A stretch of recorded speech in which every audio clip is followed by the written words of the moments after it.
Alright folks, welcome back. This should be a fairly short video on section 6.4, the Fundamental Theorem of Calculus and Accumulation Functions.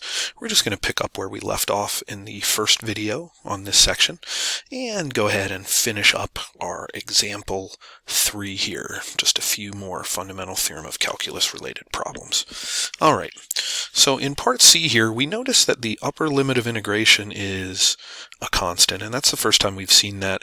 And the way that we deal with that situation is we're just going to pull a negative out here, and that enables us to flip the constants, or the limits of integration.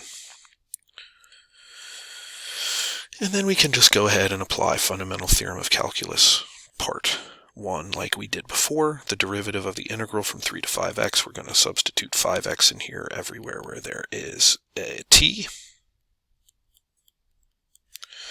And this all simplifies to the opposite of 5 times the natural logarithm of 25x squared.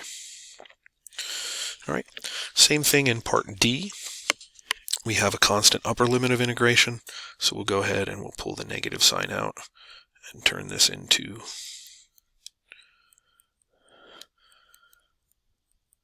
this expression. And then I can use the Fundamental Theorem of Calculus and just go ahead and apply and put the 4x squared in everywhere where there's a t.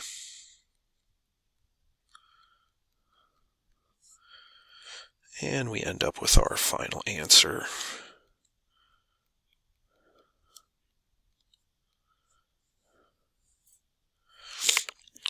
That's negative 8x arctangent of 4x squared. All right, keep plugging away. All right, in examples E and F, both the upper and lower limits are variable expressions. And so the way we handle this is we put the upper limit in place of t, minus what we get when we put the lower limit in place of t. So that turns into 2x over x to the 4th minus 1 minus 2 over 4x squared minus 1. And there is our derivative in part E. Part F, the derivative of the integral. Again, we have variable expressions in the limits of integration. So we're going to go ahead and just substitute the upper limit of integration in, and then subtract away what we get when we substitute the lower limit of integration in.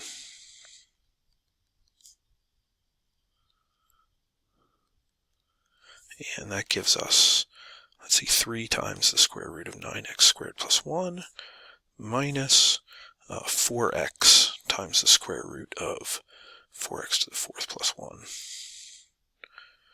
And there's our derivative of our integral. All right, let's see what else we got here. We got 2 more down at the bottom here. Part G.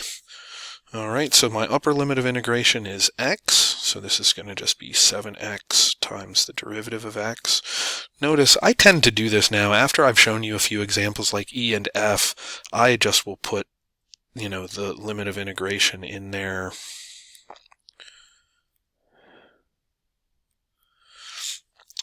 And so this turns into, let's see, 7x times the derivative of x, that's just 7x, minus 7 times negative x times the derivative of negative x. The derivative of negative x is negative 1. So this all ends up being, we end up with 3 negative signs here. And so our integral there should be 0. Cool. And then the last one here, again, we're going to put our upper limit of integration in place of t.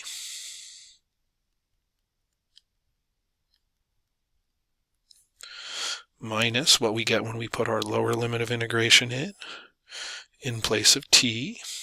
I feel like I'm going to be able to simplify this one. And so we end up with, let's see, we've got 3 times 9x squared plus 6x. Minus 2 times 4x squared plus 4x, which is 27x squared plus 18x, minus 8x squared minus 8x, And so this can simplify to 19x squared plus 10x as our final value. And there's a few examples using the Fundamental Theorem of Calculus Part 1. All right, we'll see you back next time for section 6.5, where we'll talk about interpreting the behavior of accumulation functions involving area. All right, have a great rest of your day and see you next time.